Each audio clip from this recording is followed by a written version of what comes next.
Just so you know, normally there's a little stream that kind of runs through there, and it's just off the old historic Route 66, and as John mentioned, it would be just west of the I-5 as you're kind of going up the Cajon Pass. You're going up, and it's south of the turnoff where you would go to Wrightwood, kind of give you an idea. But there's also train tracks that come down in that area as well. So it does get a lot of activity. When the freeway gets plugged up, a lot of people take that as a detour to get around to back up on the 15 freeway as we continue to watch this. I guess there's somehow, do they have a bullhorn out there communicating with the people in the truck? That's what it appears like, and because the wind's blowing, we can't hear what they're saying, but I'll tell you what just makes me nervous about this is how that water is moving, and it concerns me as to whether or not it would be able to push that truck and cause it to move. I don't know if that could be why they abandoned that first attempt with the raft. Well, and is there an engine out there? Lights on, so it's getting battery power at least. I don't know if the engine's running, but that would seem to be. But I'm wondering if there's like a cable they could hook the bumper to off the fire engine or something.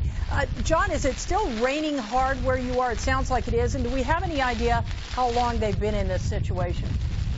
I'll tell you what, I'm going to get on camera so you can see just how hard it's raining. Trying to even hold this umbrella has been difficult because of how windy it is. Yeah, the rain is pounding through here right now. You've been watching the radar that they've been showing you with Shauna, but also on the NBC4 LA app that we've been following, so we knew exactly how bad it was going to be once we got up here.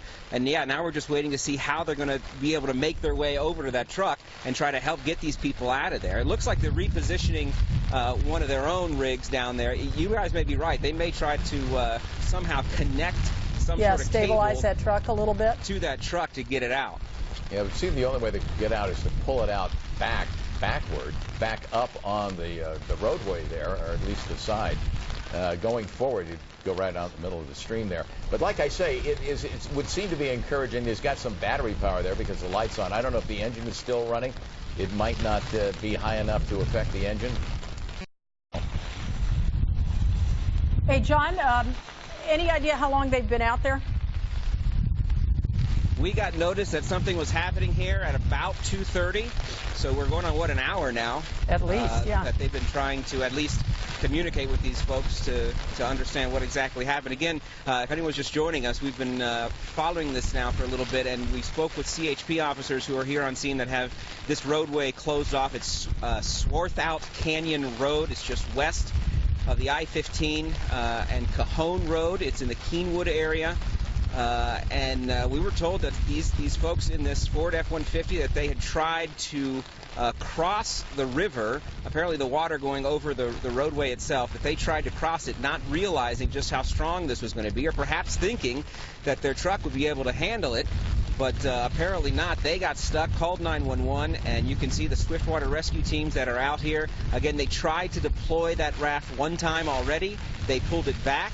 They're looks like they're regrouping, and they're starting to shuffle around some of the engines that are here too, so I don't know what the next plan of attack is going to be, but you can imagine how scary it is for the folks that are inside that truck right now. We saw them put their window down, try to communicate with their rescuers. There are some people who are even standing by in their vehicles up above where we are, trying to watch as well and see how this is going to play out.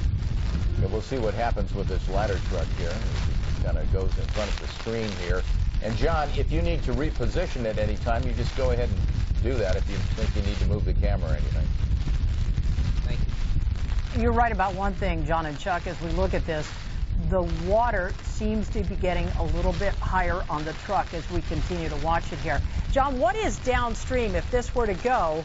Can you give us an idea of where it might go? Yeah, downstream, it looks like it's just a wash. It's just, you know, the area between the hillside and the roadway is covered in rocks. I mean, yeah. So I guess you're going to have to climb out. I wonder if they're going to extend the ladder somehow. Over the window? And there's no one in the raft right now. Well, yeah, because maybe they're going to anticipate they'll climb out through the window, get in the raft. And then pull them back. And then pull it does seem to be tethered to something. Yeah. Yeah. I don't know if putting somebody in the raft would help, you know, a firefighter like that. We'll see what's going to happen. I guess the other scary thing too is what else is coming down with that water. I mean, yeah.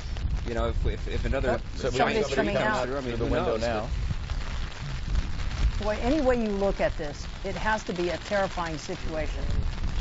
They have somebody just dropped into the raft there. That's good news. It looks like, yeah, they've got one in the raft. And if who's ever behind the camera, if you need to wipe the lens at any time, just go ahead and do that. It's not a problem. Okay, one in. It looks like it. We got one in, Matt. Is that what it looks like to you?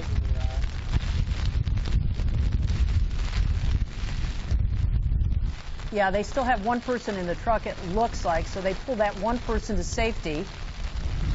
You have to assume they're going to do the same thing all over again. Well, this makes a lot more sense than even pulling a truck out at this point. So it looks like that was the purpose of that ladder truck, to get it down there, to tether that raft to it.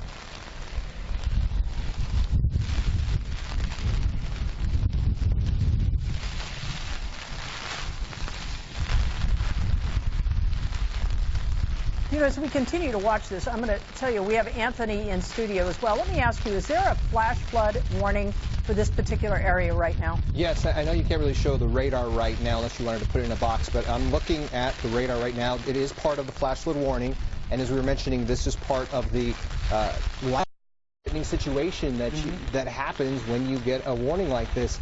I'll tweet this out if you want to go to Anthony NBCLA, because I know we want to get this. Yeah, we want to get the rescue. Doesn't look like there's any more in the cab of that truck. Is that what you're seeing, John? He was the last person? Yeah, it looks like they've got the second one. It doesn't look like there's anybody else in the truck. So a successful rescue, but... Ooh. Yeah. Yeah, at least an hour and 10 minutes like that.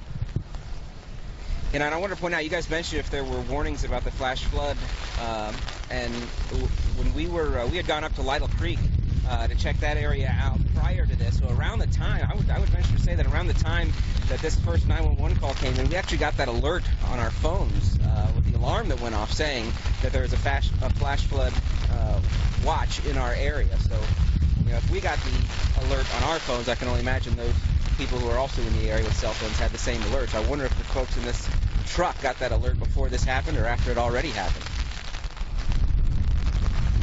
All right, John. Successful rescue, it looks like, guys. We're gonna go try to head down there and see if we can learn anything more about why this happened in the first place. And of course, a big reminder, anybody watching, you know, you don't know how high that water is, how strong it's going to be. You don't want to do this on your own. Guys, I'll send it back to you. Okay, great job, you and your crew out there with the coverage there. That's successful, and I would call that a swift water.